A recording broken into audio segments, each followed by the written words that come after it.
باب ما جاء في صفة نوم رسول اللہ صلی اللہ علیہ وسلم، باب رسول اللہ صلی اللہ علیہ وسلم کی نیند کے بیان میں۔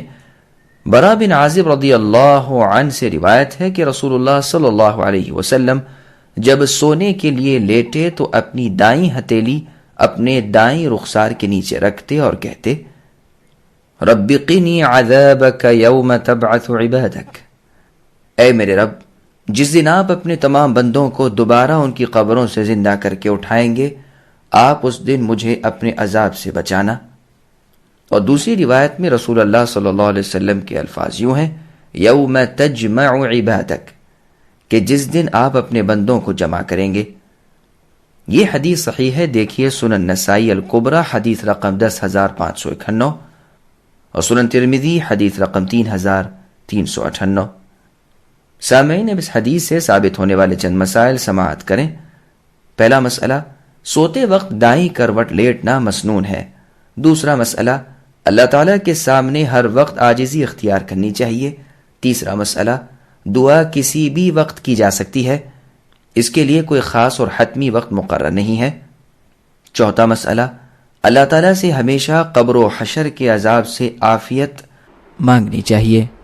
حذیفہ بن یمان رضی اللہ عنہ سے روایت ہے کہ نبی صلی اللہ علیہ وسلم جب سونے کے لیے بستر پر جاتے تو کہتے، اللہم بسمک اموت و احیا، اے اللہ آپ کے نام کے ساتھ ہی میں مرتا ہوں اور زندہ ہوتا ہوں۔ اور جب نیند سے بیدار ہوتے تو کہتے، الحمدللہ الذی احیانا بعد ما اماتنا والیہ النشور، کہ حمد و ثنا سب اللہ ہی کے لیے ہے جنہوں نے ہمیں نیند کی موت دینے کے بعد زندہ کیا، اور اللہ ہی کی طرف ہم سب نے اٹھائے جانا ہے۔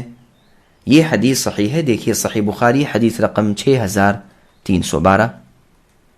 ام المؤمنین عائشہ رضی اللہ عنہا سے روایت ہے کہ رسول اللہ صلی اللہ علیہ وسلم جب رات کو اپنے بستر پر لیٹتے تو اپنی ہتھیلیاں اکٹھی کر کے ان میں پھونک مارتے اور ان میں سورۃ الاخلاص، سورۃ الفلق اور سورۃ الناس پڑھتے، پھر جہاں تک ہو سکتا اپنے جسم پر پھیرتے، پہلے سر اور چہرے سے شروع کرتے اور جسم کے سامنے والے حصے پر پھیرتے تھے۔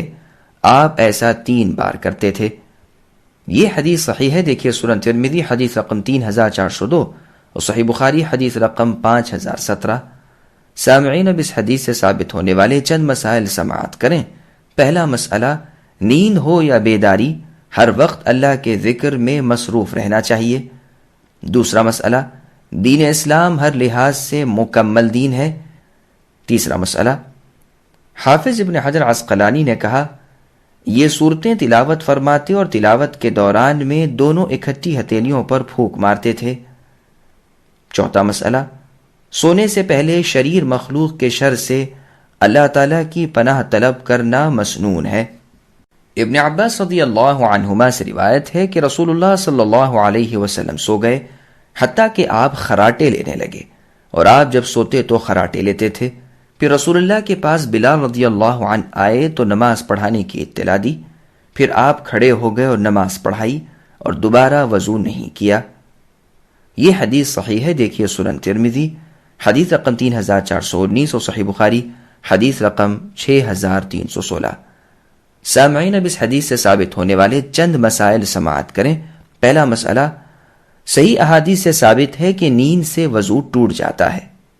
مثلا دیکھیے سنن ترمذی حدیث رقم 3535، اور اس صحیح حدیث سے ثابت ہوا کہ نبی صلی اللہ علیہ وسلم نے نیند سے اٹھنے کے بعد دوبارہ وضو نہیں کیا تھا۔ ان دونوں احادیث میں جمع و تطبیق کی صورت یہ ہے کہ عام لوگوں کا وضو تو نیند یا سونے سے ٹوٹ جاتا ہے، لیکن نبی صلی اللہ علیہ وسلم کا نیند سے وضو نہیں ٹوٹتا تھا۔ یہ رسول اللہ کی خصوصیت ہے۔ دوسرا مسئلہ، نیند میں خراٹے لینا کوئی عیب کی بات نہیں۔ تیسرا مسئلہ، حدیث میں مذکور قصے کے لیے دیکھیں صحیح بخاری حدیث رقم 6316۔ انس بن مالک رضی اللہ عنہ سے روایت ہے کہ رسول اللہ صلی اللہ علیہ وسلم جب اپنے بستر پر لیٹتے تو کہتے، الحمدللہ الذی اطعمنا وسقانا، حمد و ثنا اللہ ہی کے لیے ہے جس نے ہمیں کھلایا اور پلایا، وکفانا وآوانا، اور ہر ضرورت میں کفایت کی اور پناہ گاہ یعنی جائز سکونت عطا فرمائی. فَكَمْ مِمَّنْ لَا كَافِئَ لَهُ وَلَا مُؤْوِي، پس کتنے ہی ایسے لوگ ہیں جن کے لیے نہ تو کوئی کفایت ہے اور نہ کوئی پناہ گاہ ہے.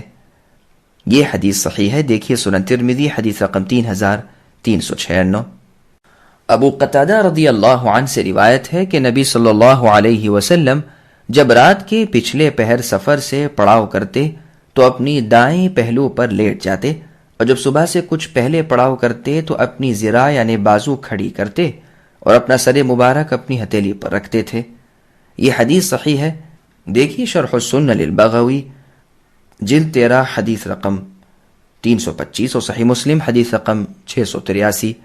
سامعین، اب اس حدیث سے ثابت ہونے والے چند مسائل سماعت کریں. پہلا مسئلہ، ضرورت کے وقت رات کو سفر کرنا جائز ہے. دوسرا مسئلہ، سوتے وقت صبح کی نماز کا فکر و ارادہ کر کے سونا چاہیے. تیسرا مسئلہ، صحابہ کرام رضی اللہ عنہم نے نبی صلی اللہ علیہ وسلم کی ہر ادا کو محفوظ کر کے یہ بات ثابت کر دی ہے کہ رسول اللہ صلی اللہ علیہ وسلم کی قولی و فعلی ہر حدیث بشرطیے کہ تخصیص کی دلیل نہ ہو حجت و دلیل ہے. لہٰذا وہ لوگ باطل و گمراہ ہیں جو قرآن کو بلا رسول یعنی بغیر سنت کے سمجھنا چاہتے ہیں. چوتھا مسئلہ، نیند سے پہلے احتیاطی تدبیر کرنا مسنون ہے.